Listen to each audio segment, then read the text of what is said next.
Hello, guys, and welcome to the Global Gaming Podcast. I am what seems to be your new host here, Oliver Bisping. And before we get started and introduce the guys, I would like to thank our lovely sponsors here, of course. NSW is coming back. It's all about the universe here, people. We're gonna put that more later on tonight, and also our comeback sponsor as well, GWF. And coming back with us this week, we got Danny Six here with us. Yes, I'm here again. Yes, our World Heavyweight Champion is here. And also the NXT General Manager and Raw commentator here, Mazz Freeway. Housewife's favorite is in the house. Housewife's favorite is here. And of course, if you weren't able to watch us for last week, you might not know what's going to be going on here in the background. We will be having the Royal Rumble, which is going to be for the podcast championship, which you see all the people that are in there quickly right there. Then we're gonna move on over and make this I did make it. It might have changed, everybody. Let's see. No, I accept it. Yeah, I need to go out. Alright, there we go. Now we're getting back into the title match here.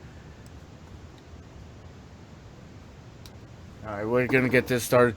So, we're going to be getting started here. Of course, in the past week, not too much has happened here in GWF. We talked about the releases and new signings last week, and nothing new there.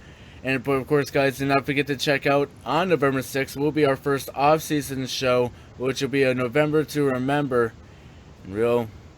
By really just having Morgan Wolf will be headlining that for his United States Championship. It definitely will be a November to Remember. And well, I just have to ask you guys, what have you guys been doing during the off season here? And of course, Dana 60 will be getting this full off season actually off. What have you been doing during this off season? Did you go back home to Chicago, or what have you been doing? Yeah, well, I have gone back there, working out, getting ready for season 2 to just make the darkness even stronger than it was in season 1. Just getting fully prepared to, well, make Raw as dark as possible. Yeah, of course. Danny Six, you really changed the game. I mean, many people thought Notorious may have been the champion throughout all of season 1. He was undefeated. No one seemed to have been able to find a way to beat him. And of course, you were able to beat him, and well, you were able to also get away from the face paint at WrestleMania. Many people wondering, is that going to continue? Will we be going back to the face paint going into the next season? At WrestleMania, I just wanted to prove that it's not all about the face paint. The darkness is more than that, but I will be bringing back because, well, people they feel the fear when I have the war paint on, and I want them to feel nothing but fear. Very interesting. And now going over here to Mazz. Now, Mazz, you were able to keep your NXT with you. It was not deleted by the Visa villains. Now, George Shaw, many people are saying, is obsolete, and you have a new big enforcer, and of course, Brody Lee. Yes, Jared Shaw and Brother Visa will disappear and classify themselves as obsolete. We will never see them back in GWF NXT, and I can't wait to start up season 2 with brand new talent and a great new show for NXT. Yeah, great new show indeed. And well, it's very funny how you say that. Of course, we were talking about the releases last week. One of them was, of course, one half of the Visa villain, but George Shaw, still around. Brother Visa, no longer here, but George Shaw wasn't released last week. And of course, he did say that you were going to make him like, well, many people have been saying an obsolete servant for you, like an obsolete mule. Yeah, I think I have found a way to maybe use Jared Shaw to enhance some of my greater talent that I have coming into NXT, and what a great obsolete mule as in Jared Shaw to use. And what a great man he was. And of course, Me, of course, is also as well off season. One half of the tag team champions of Glorious Domination. Me and the Mundo have been getting ready. We are ready for whatever the off-season show is going to be for SmackDown. I believe that they have not announced it just yet. We are waiting for more confirmation. Do keep a close eye on our Twitter for more confirmation on that. And well, this is very, very short talk this week on GWF. But before we do continue, Mazz or Danny, sorry, Mazz, do you have any more things you want to say about GWF before we go and move on? I just heard rumors that the A-listers Blake and Ian Riley have signed on to do another buddy cop movie, and can't wait to see that come out in theaters, and it should be a blast. Those two guys are spectacular actors, and I can't wait to see what they have in store for season 2. Yeah, of course, both those guys, fabulous actors. They really know how to spice it up. And of course, then the movie scene, using their off-season time well, using it on the movies, making their name out there, and really, GWF have been in full support of them, because the more support they get from the people, the more people will be coming to GWF, of course. And well, yeah, and I heard rumored to possibly be under the GWF filming studios. Yeah, the GWF Film Studios is definitely bringing on some very great films, and we'll definitely be looking to see to get those out there. And well, I definitely cannot wait for that movie to hit theaters. I would definitely be getting in there on the premiere night. Well, as of right now, we don't have any further details on that movie. I'm sure we will get more in the future. But right now, Danny, any other last comments you have to say about GWF? Just to, keep your eyes out for Raw Season 2. I'm ready for Season 2 to keep my championship, and I'm looking forward to whoever the new signings could end up having Season 2, because I may look for more recruits for the Darkness. Yeah, of course, we exit the off-season on December 5th. We will be back in full time, and we'll be working always to get into the first pay-per-view of the year, which will be Clash of Champions, where every single title will be on the line. It doesn't matter what belt you have, it's going to be on the line, of course, on that night on both the Raw and SmackDown brands.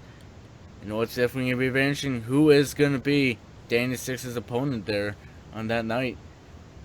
But before we continue on, I'm just going to do this little bit of an ad read here.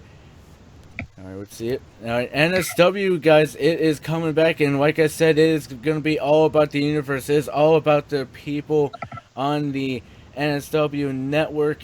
700 people strong. It is going back there, and like I said, it's going to be a different style than what you guys may be used to. This is really more about the people, more a big universe, as many people would say.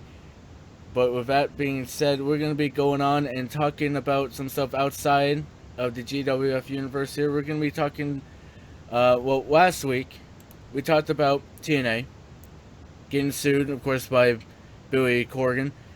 And there's 2 new recent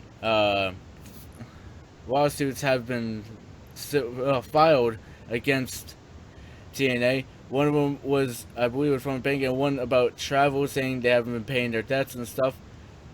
But definitely very interesting about that. But also at the same time, though, they were saved, at least from the Billy Corgan side, and from Anthem, which is, I believe, it's the sister or it's either the father company of Fight Network, which hosts Impact on, of course, on the Fight Network, which you can find on various apps, including Amazon Fire and stuff like that.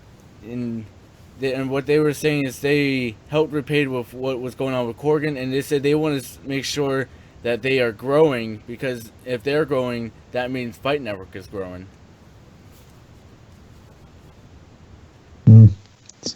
It's interested to say the least. I mean, TNA sure likes to keep dodging bullets. Yeah, TNA's definitely been dodging some bullets so far, getting some big help from Anthem, helping them, and there was some more results from the Billy Corgan suing, saying that the main reason he was suing was because he didn't want the company being sold to WWE. He wants all the emails and everything from TNA, well, all the relations with Dixie and TNA about the sales and everything like that. But of course, right now it's also being told that Fight Network actually does own about 75% of the video library, so they definitely have a big stake in what's going on with that, because WWE did offer, I believe it was $500 for every hour of the video library that they have. I mean, so I was going to say, it would have been interesting to see if that deal could have gone through. What we could have been seeing, TNA, content on the WWE network. Yeah, I guess it gets people it gives people to watch some of AJ Styles past, Samoa Joe's past before WWE.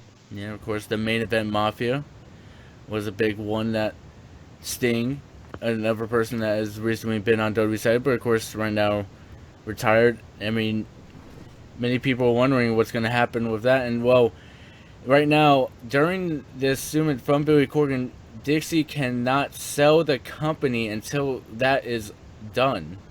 So right now nothing can be sold. So even if WWE was interested, which I've heard they have lost interest, but they very well could be going back. I mean, one person even said, Jeremy Borash even said, a lot of stuff that you may have been hearing about TNA is very fabricated. It's just rumors.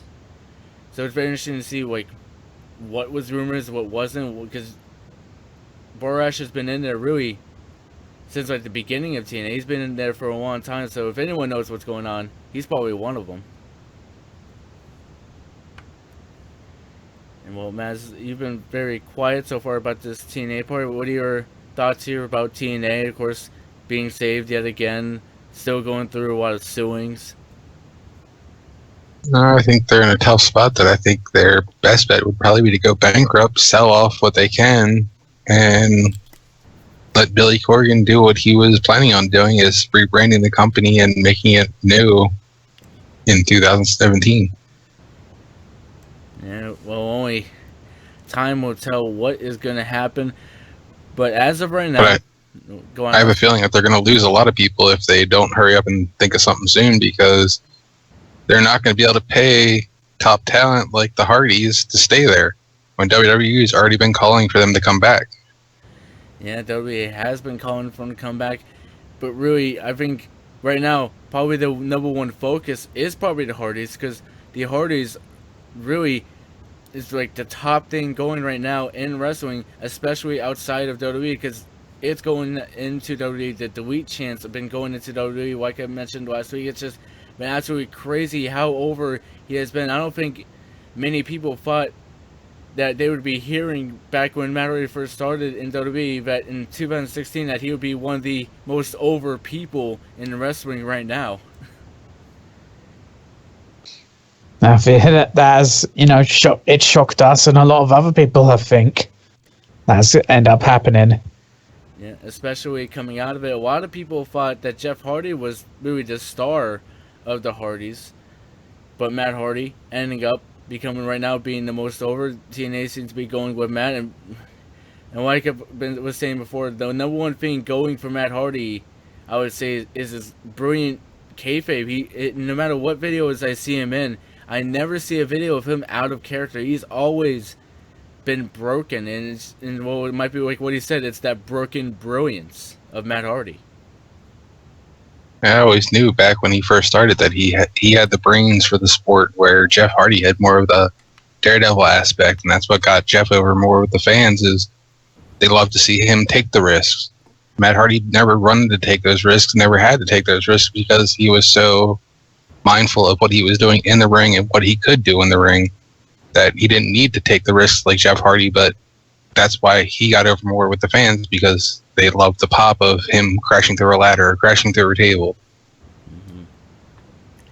Yeah, of course. I remember when I believe I was reading about the Hardys, they were talking about during, I believe it was a Money in the Bank match, or it might have just been a regular, actually it might have been a ladders match for the tag belts, actually, where Jeff really wanted to just hop between ladder and ladder, but he just wasn't able to do it on the practice. I mean, but they still let him try and do it on the main, but he just wasn't able to do it. He just fell. But I mean, that's just what he is. He just wants to do all of those big high spots, and that's why even during their feud, he calls him a spot monkey. That he really doesn't want him doing any of those things anymore. The only night he actually allowed him to do it, that he was visually actually said he was allowed to do it, was during the Great Warrior, saying that we brought tables, there's ladders, there's chairs, you can indulge in your addiction. Yeah, your addiction tonight. Your addiction.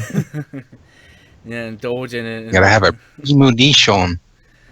Yeah, premonition that he's been having. I mean, right now, to be honest, to me, I don't think the Hardys really even needed the tag gold. They're just so over that the tag gold really wasn't needed for them. They do have it right now, and I believe they did just go against the tribunal just for it. But right now, it's not truly needed for them.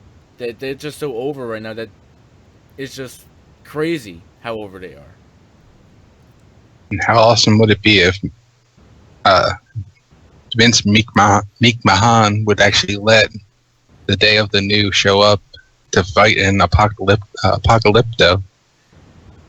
Yeah, I mean, it would be absolutely crazy. I mean, to be fair, along with the Bucks of Youth, that would be like a tremendous matchup, having all three of those tag teams in there, and just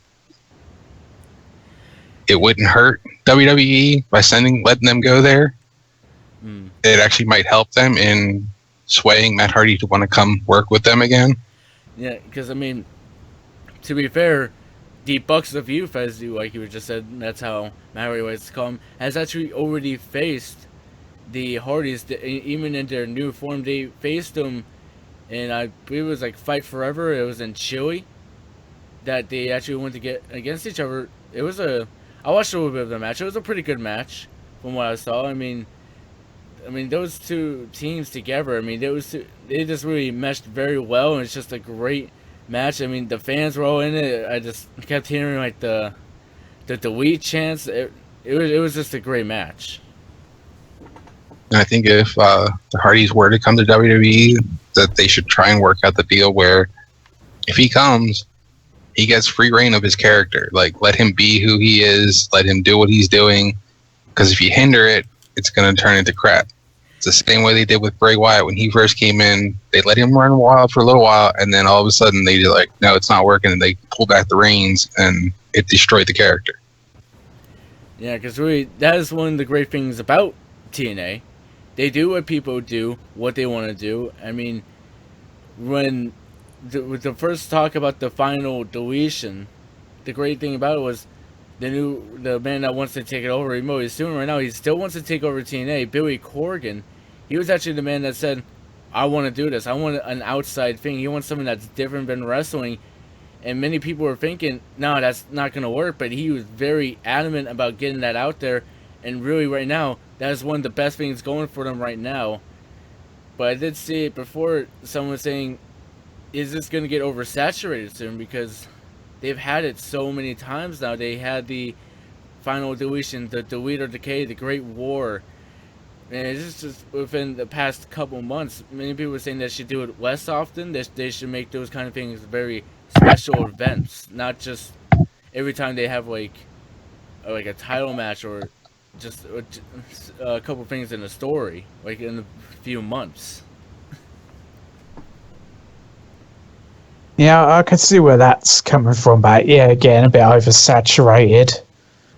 Yeah, because you want to kind of keep it special, like I don't know, every now and again, like I don't know, every 4 pay-per-views or something. I mean, don't get me wrong, Bound for Glory, that was probably a good time to have it, because Bound for Glory is pretty much their version of WrestleMania. So that is what they would have. Is a place that they would have a match like that, like the Great War. But I mean, just having it on regular impacts, it just probably doesn't seem like that should be a thing. It shouldn't be happening a lot. I don't know, man. What do you think? Do you think that if they do continue doing this, do you think it'll grow old at one point?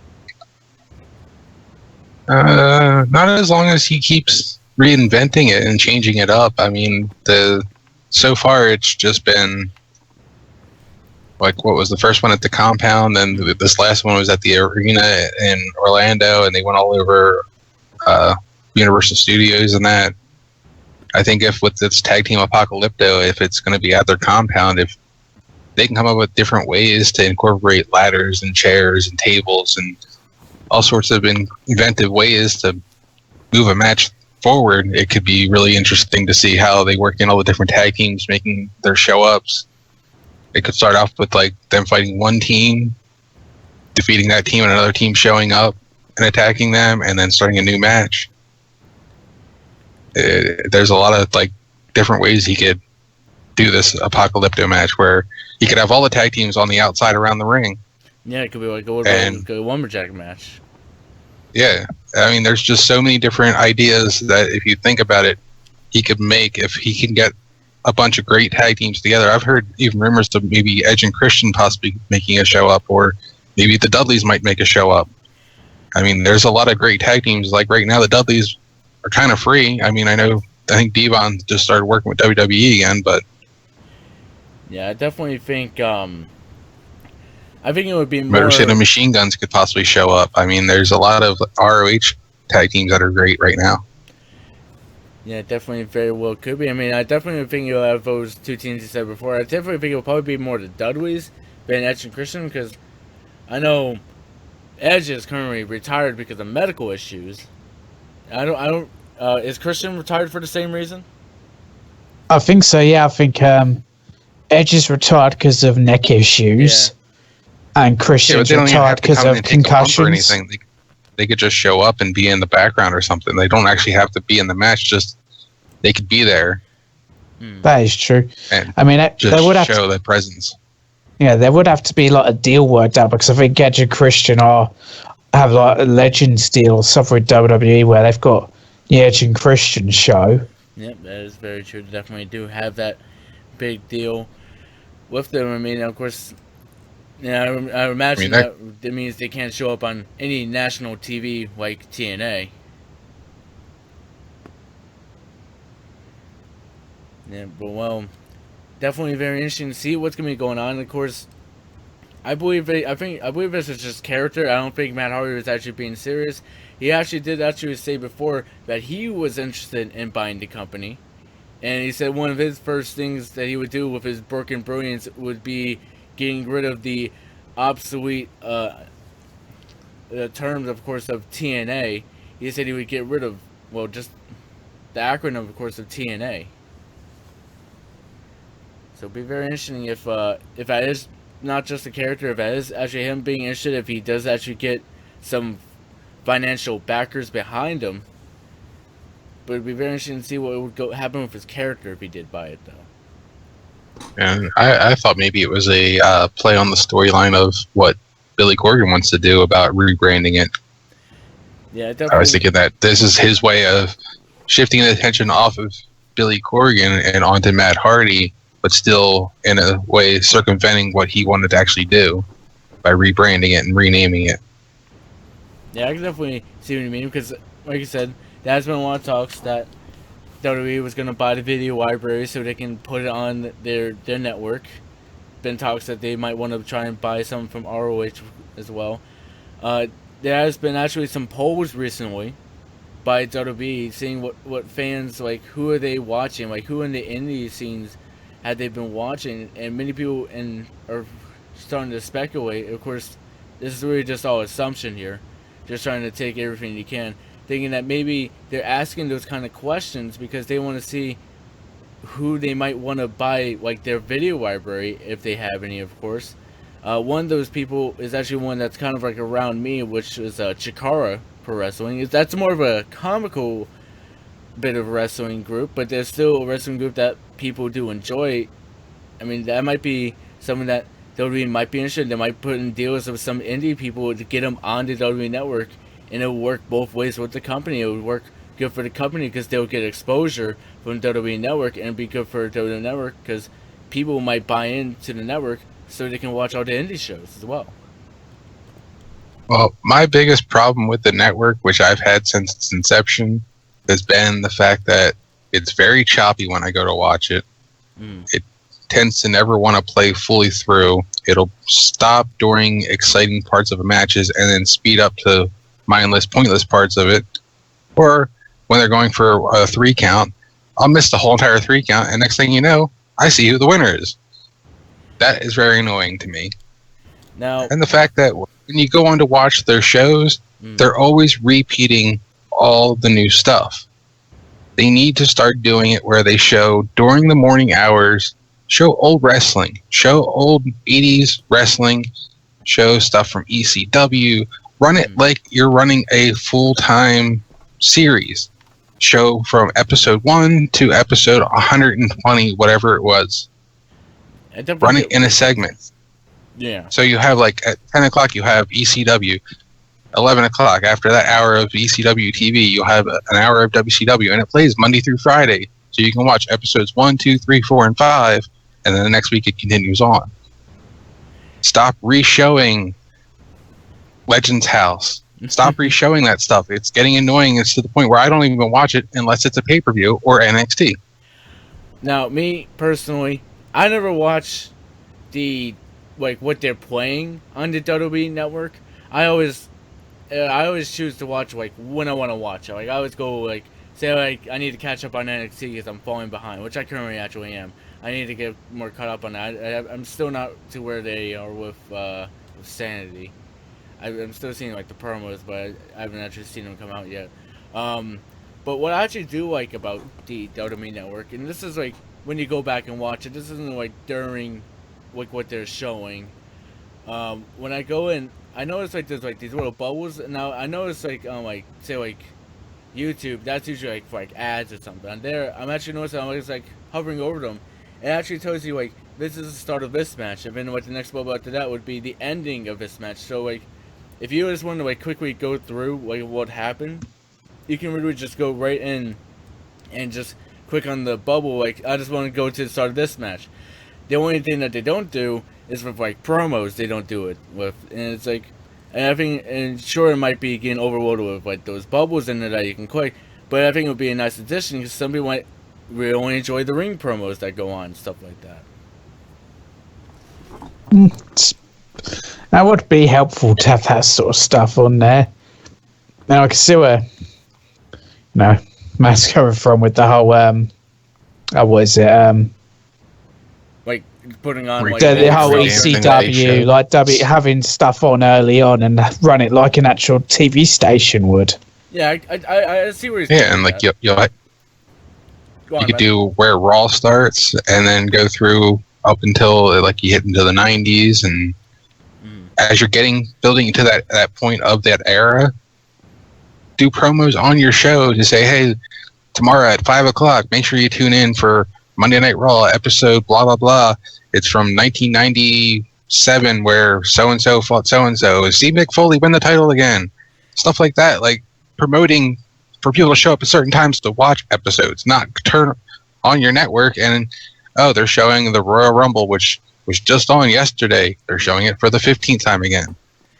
Yeah, I definitely get what you're saying that, but at the same time, for most people, if they want to watch it, they'll just watch it when they just go in, they go to In Ring, they go to WWE 1998, they'll go and watch it. A lot of people, but I see what you're also saying with that. If they promote it, most people might think, oh, I want to rewatch that. Most people might think it if they see it you know what? Yeah, maybe I would like to watch that match again. Maybe I would want to go and see Mick Foley win the title again. The thing that on WCW commentary they said that's going to happen. What it is they need to make it more like a television channel and not like an ad for their content. Yeah. Basically what they do is they keep repeating all the new stuff they have on there, so you stay watching all the new stuff. There's such a plethora of old stuff that they could be promoting that they don't. I mean, it's there. You can go watch it. Yeah, but I think if they had it set up more like a TV station, it would run so much better, and I think more people would actually enjoy it, and more people would get hooked on watching other stuff. Another thing I think would definitely get people in. Now, I know they don't do it because of TV rights and stuff like that, but allowing for the shows to be put on, like, either streaming up the network, like Monday Night Raw when it's on. So, like, people, like, I know, like, me and you, Matt, we get on the USA Network. That's not a big problem for us. But for people in, like, the UK, it's not exactly on regular TV for them. Nope, it's on one thing, and that's Sky TV. So if you ain't got Sky Sports, well, you're out of luck. Yeah, so I mean that's just bad for them. I mean, if they can find a way to like just put that on their network, I mean, at this point, what are they getting from USA? Are they really getting a lot of people? I mean, if they can get a lot more from the network aspect of it, it might just be worth it for them. Yeah, or if not being able to stream at the same time it's on, have it the next day to be able to watch, not 2 weeks later. Again, like anytime you go back to watch a new episode of SmackDown, it's always 2 weeks behind what's going on currently. And again, that is because of the TV deals that they have. The deals that they currently have really states that they can't really put it on any earlier than that. If they do, they would get fined. That's why there has been some talks that they're gonna bring in a new network, like a new pricing, I should say, of the network, where if you want to say watch it the next day or even like right after it's been on, you can pay a little bit extra. And the reason that there would be that little bit extra is to help pay for that fine that they would get from their TV deal for putting it on their network before they are technically allowed to with their deal. Now, I don't know how much they really went into works with that. I don't know how far that is, or if that is mainly just speculation. But I've heard a little bit before. This was a couple months ago that I heard a little bit about that. But I've heard recently more about new network prices. I haven't really looked into that one too much. I believe, Danny, you were actually looked into a little bit more into that, didn't you? What they were talking about? I'd seen things about it. I saw like 3 different prices, which was like a $5.99 one, the $9.91, which is on now at the moment, and a $13.99 or something like that. At the $5.99, you get some pretty. Is like 15. Yeah, you get some pretty, basic stuff with, sort of the $5.99 deal. I can't remember what you don't get on there. $5 I thought was for only like iPads and iPhones and that. Oh, really? From the one I was seeing, I think that the $5 plan was just so if you want to have it on your mobile phone or an iPad or something. Like you pay like. And it was still limited to certain amounts of things. Yeah, there was not only a certain amount of content on there and some restrictions. But it was once you went to like the 10 and 15, that was on all platforms, on all service. Now, what was so different about the 15? I think 15 gave you access to. Well, it said the tapes. It had access to Ring of Honor and TNA tapes. Which but obviously the TNA deals. Stream library, of course. Yeah, the TNA and Ring of Honor library. Then it was also like extras, like exclusive emails on upcoming ticket sales for your area and get a discount on them. Oh yeah, I think I remember hearing about that now. Yeah, something like a meet and greet or something.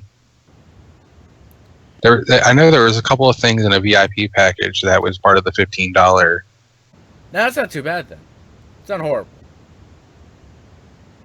But when you think about it, yeah, if you get like, imagine that saying you get on the pre-sale, like say if like me, Danny, and Mundo were able to get it now, and also you Matt as well, we would actually be able to get onto the pre-sale of say WrestleMania, so we can definitely get our tickets. Of course, I mean it would definitely be very interesting with that.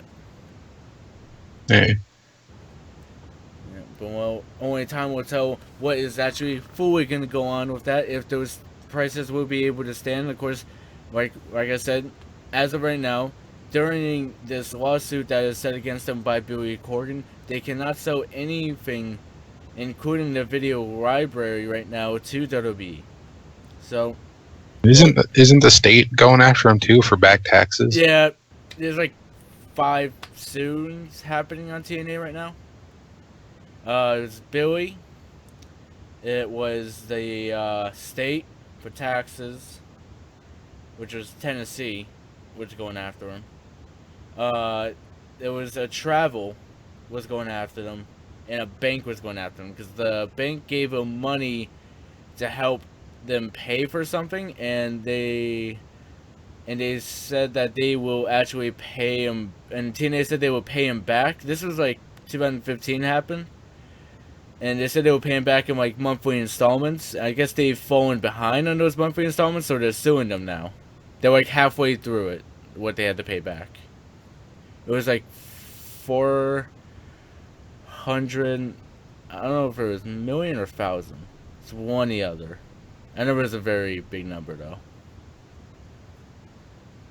It's a lot of money. Yeah, they're currently halfway through that. And now there has also been speculation right now that at the Royal Rumble, that they're gonna have Shawn Michaels come out of retirement and go against AJ Styles at the Alamo Dome. It's very interesting to see if that match will actually happen. Now, Styles really brought up the speculation of that by bringing out a picture, of course, that was like fan made, which I'm sure you guys may have seen it, may have not, which had AJ and really Shawn Michaels 1-on-1 against each other right there, and it's very interesting to see if that is gonna happen. I mean, I gotta say, a lot of people, that was probably a dream match for them, Styles and Shawn Michaels. I mean, what about you, Danny? Do you think that would be a very interesting match? I mean, Shawn's getting old, but you never know. He might still have one more good match in him. I think it could be a good match, but my one thing is it technically breaks a stipulation from one of Shawn Michaels' last match, whereas if he lost to The Undertaker, he had to retire, and obviously he lost. So how are you going to explain? Like, does Undertaker then come out and go, "I accept you coming out of retirement to face Styles"? Well, you also got to remember this, though. Retirement in wrestling is never a retirement. Almost never. I say there's probably almost every person that has retired in wrestling has retired more than once. I don't know if Shawn Michaels retired before that match as well. I don't remember if he was fired / retired out of that match. But I mean, you can go all the way back to WrestleMania 7 when Ultimate Warrior fought Macho Man and beat him, and Macho Man was supposed to retire and go out to do commentary, and then left WWE, went to WCW, and became wrestler again. Yeah. I mean, but in that sense, it's a different company, isn't it? Yeah, that sense actually kind of makes a little bit of sense. But people always find a way out of retirement. I believe Ric Flair is actually one of the big people that has always get out of retirement. It's like they say they retired, but there's always a storyline that will get them out of retirement. No one's ever truly retired. Actually, it was Mick Foley. He was supposed to retire, and after he retired, he had his book out. He was doing signings and stuff for it. Now this is in the second book. He was talking about it, of course, and people were asking him, "So when are you coming back?" And he was like, "I'm not. I'm retired." And he even said, he's like, "I'm the only person that actually thought I was retired." Because every fan asked him, "So when are you coming back?" He's like, "I'm retired." When are you coming back, though? It's like, retirement's a never a true deal thing, unless if it's medical. Yeah. I'd just be interested to see if the match does happen. Like, if Michaels does have one more match left in him. My only problem is I don't think it's a match they should have at Royal Rumble. It's a WrestleMania quality match. That's definitely. I think on the big lights, bright stage with Mr. WrestleMania himself, Shawn Michaels, going against the phenomenal one AJ Styles. You cannot top that. I don't care. You could put Brock Lesnar in there against a lion, and I still think everyone would want to see this match more than that. Yeah, I definitely see what you're saying, but I mean, Brock could wrestle a bear, and I still think people would rather see Shawn Michaels and AJ Styles go out there and tear the house down. Now, one reason I think they're going to do it at the Royal Rumble, not mainly because it's the Royal Rumble, but because they're having it at the Alamo Dome. Now that is very sentimental to WWE that they're having it there. I think to have a match that is a WrestleMania match that you would say, Styles, Shawn Michaels, I don't think that could be a very big thing for them. But really, it's just all about if Shawn accepts coming out of retirement, because he was recently asked before about coming out of retirement. He denied coming out of retirement, but you never know. You might think Styles might be the one to come out of retirement for. That is true. I do love Kevin Owens' response to that, though. What was the response? He put up a similar picture with Kevin Owens at Royal Rumble taking on Mantle, which you probably don't know who it is, but no. But let's just say it's one of those. I'm pretty sure, like 90s WWE gimmicks. It was just awful. Yeah, well, another thing I wanted to touch on here. Now, the man that has, many people would say, no chin, he's a jobber, but he's been in this great storyline so far of AJ Styles. Now, there's been talks that he's possibly getting signed full time. I mean, I think it's nice for WWE to, put him onto the full-time thing. I think they've realised how over he's ended up getting with the fan bases. I think they're seeing this as a potential, money thing. They're like, oh, we can make some good money out of him. Yeah. Why not sign him? Yeah, one of the talks was that he was actually getting a lot of merchandise sales. He was getting very big merchandise sales across with, bigger than some of their top superstars. They were even saying, like, it's just crazy. Like, it's just a shirt with his face on it, and boom, big sales right there. People were just loving this guy, and I think that might be another reason many people are thinking that it's going to be Shawn Michaels Styles, is because what is the name of James Ellsworth's finisher there? The No Chin Music? Oh, yeah, the No Chin Music. And, well, we are definitely coming to an end very soon here, though. We are in our final 3 people in this Royal Rumble. Final 2 now, actually. Tyler Breeze may be retaining. But, I do want to talk about 3 more things here very quickly, though. I think we might go over the Royal Rumble's timing here, though. Jericho, he has, of course, he's had his great list. He said, you're on the list.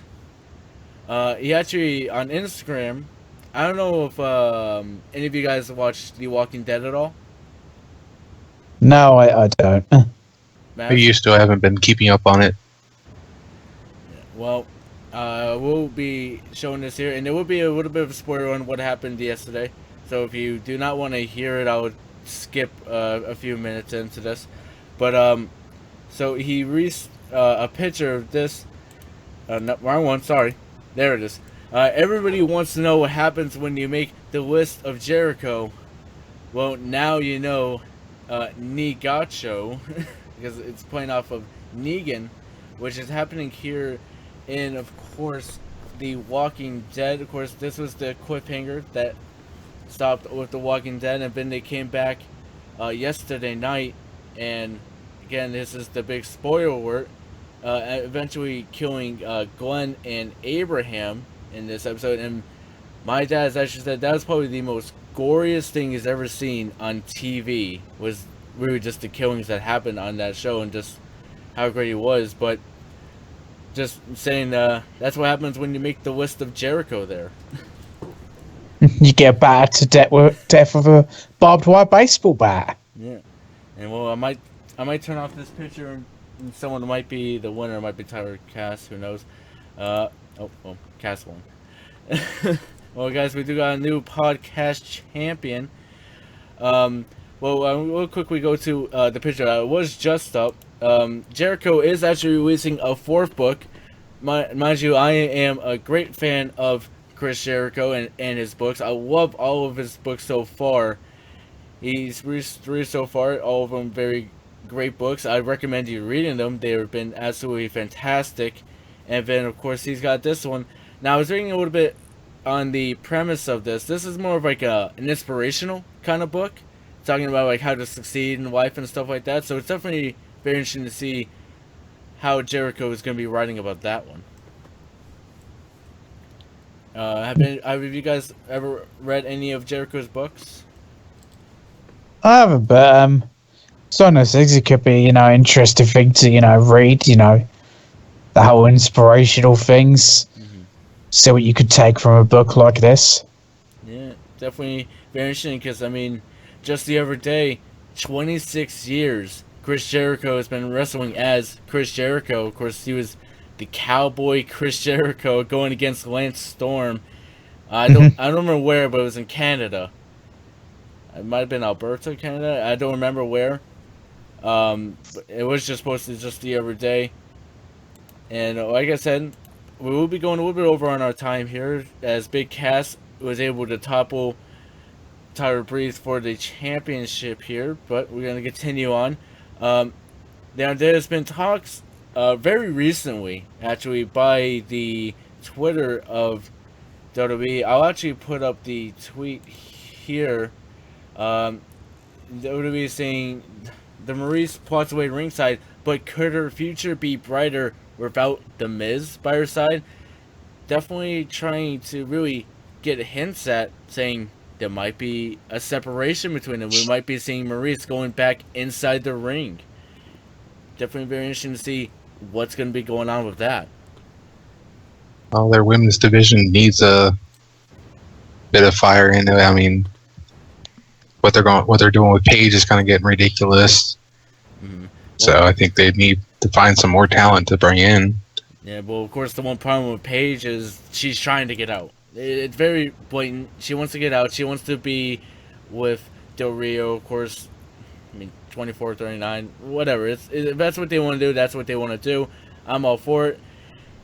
But, I mean, the main reason that they're not getting rid of Paige, though, is this, now mind you, this is the speculation, this is what people have been saying, it's because of her injury that she has right now, that it's actually a very big injury, and that if they actually release Paige, it would look bad on her, even though she wants to be released, though. It would look bad on WWE, I should say, because they're releasing somebody that's very injured.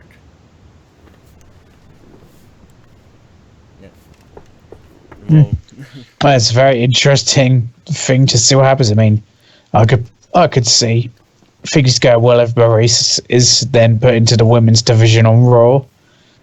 Or, well, even on SmackDown, who knows? Yeah, I don't know why I thought Raw there. Well, I saw the red behind her. Well, of course, she's with The Miz right now, and this was at a WWE Live event that they took this picture and talked about it, as you can tell in the background. But Even though a trade could happen, a trade Maurice gets sent to Raw for their women's division. Mm-hmm. And that could be a way to get rid of her off The Miz. I mean, well, they're married, they're not going to do anything really bad about it. I guess a trade can definitely be a thing to happen. Only time will tell with that one. But we're just going to be quickly ending this one off here. Well, I think if WWE's going to do anything, they should do it after WrestleMania. Do like a draft or a trading of some sort to roll after WrestleMania. Yeah, they definitely very well could indeed. I got one more thing to talk about here very quickly. Now, I just saw the video very recently. Mick Foley was supposed to make it to one of ICW's big events. I do not remember the name off the top of my head right now. It was like Gruesome or something like that. It was like something along those lines. But he was supposed to make it to the event. But sadly, they were having Survivor Series that same night. So he was not able to make it to that event. He will be there over live via radio, via satellite. But he did say that he will have a special guest enforcer there at ICW. Now the way they were announcing it, the guy who was announcing it was very sad about it, and Jack Jester came out and saying, "Come on, who is it?" And then they're saying, "You don't even know. It could be anyone. It could even be like the Brooklyn Brawler." He said like names like that, and then as he was like continuing on them, the lights went out. Music started to play, and then all of a sudden, right there on a video, is Finn Balor, and saying that when he left ICW, that it wasn't just a goodbye, but saying that he will return. So maybe WWE's getting more lenient with their talent.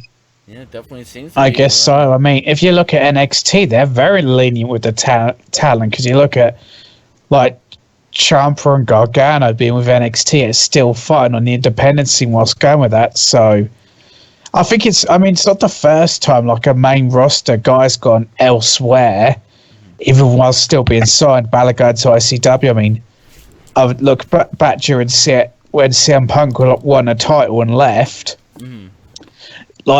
I think it was just before that match, or a half hour before the match he had with Cena, he re-signed his contract.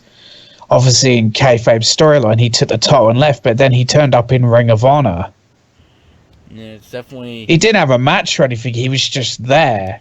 Yeah, I think that's a real round lungs of what Finn Balor's going to do there, because obviously, Finn Balor, he's injured right now. He can't really compete. He probably is not really even allowed to get too physical in that match. He could probably do like a stare down with somebody. That's probably more or less of what he's probably going to do. But I think that's just going to help ICW, though, a smaller company, to really get the pop from the fans, to really sell those tickets, because, I mean, to them, the people in Ireland and places like that, Finn Balor is really just like a legend to them. And it would be great to see him be there around, and of course, in ICW. It just reminds me back to the old ECW thing that happened where WWE sent Taz back to take out Mike Awesome, who worked for WCW, to get the ECW title back for them. So you had a WWE person wrestling a WCW person in an ECW arena for an ECW championship. So, I mean, it's been precedented that they've able to allow talent to do certain things like that. So it does open the door for what Finn Balor's doing with ICW.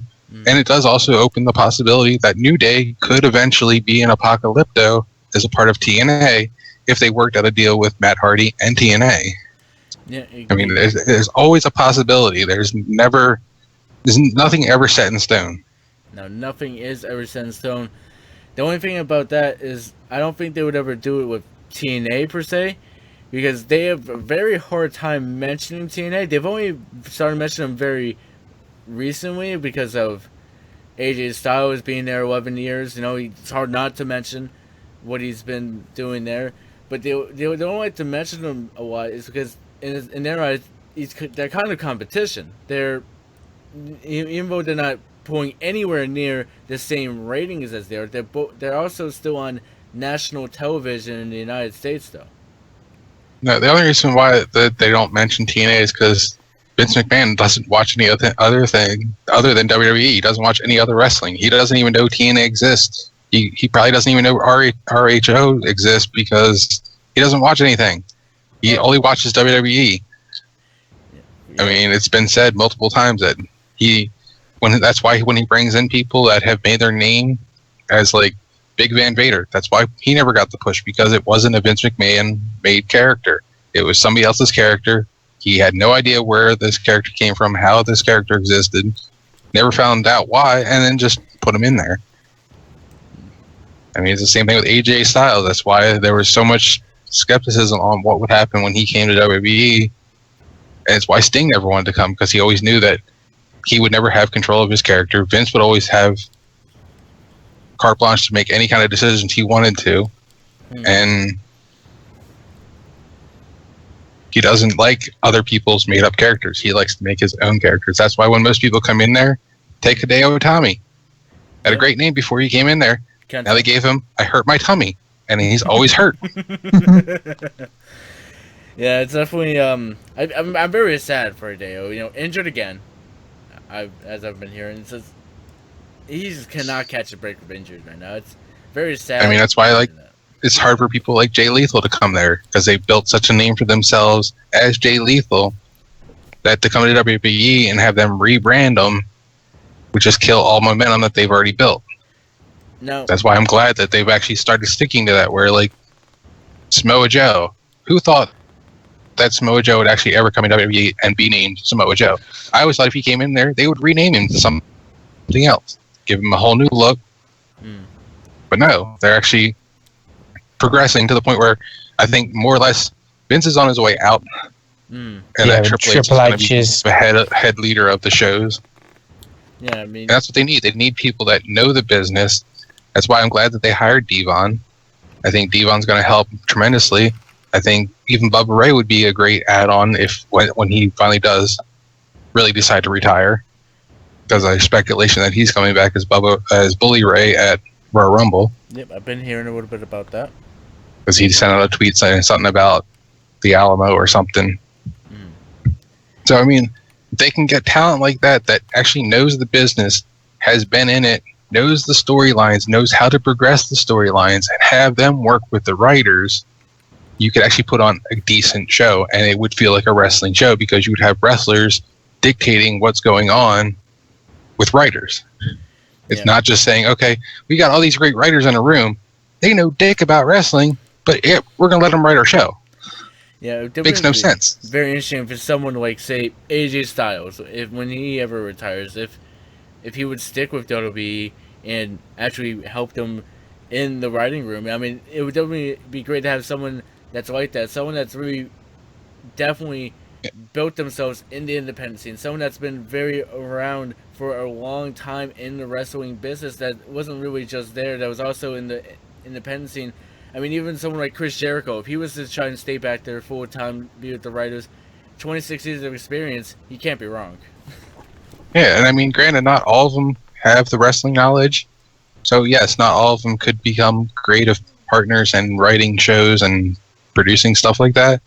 But some of the other people may not be great at that. They may be better at, say, training wrestlers.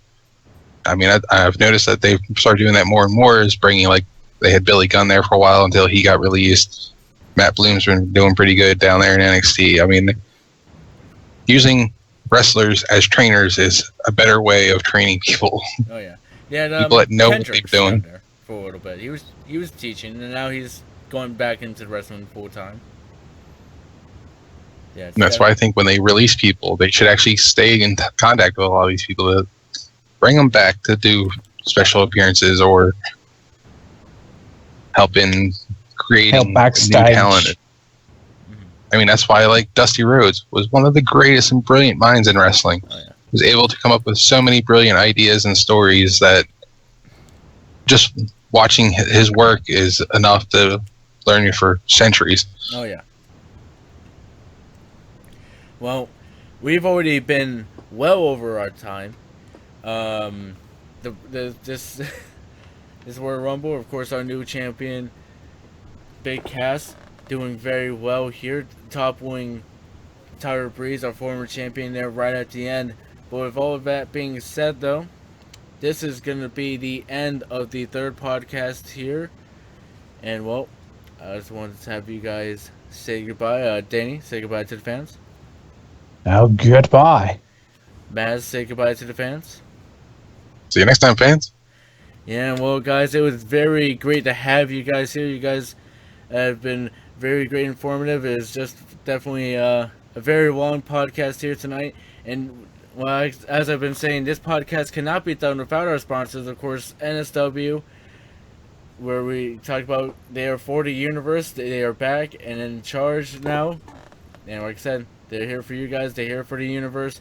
And of course, we didn't really get to the ad read for GWF, but GWF, of course, a great sponsor here for us.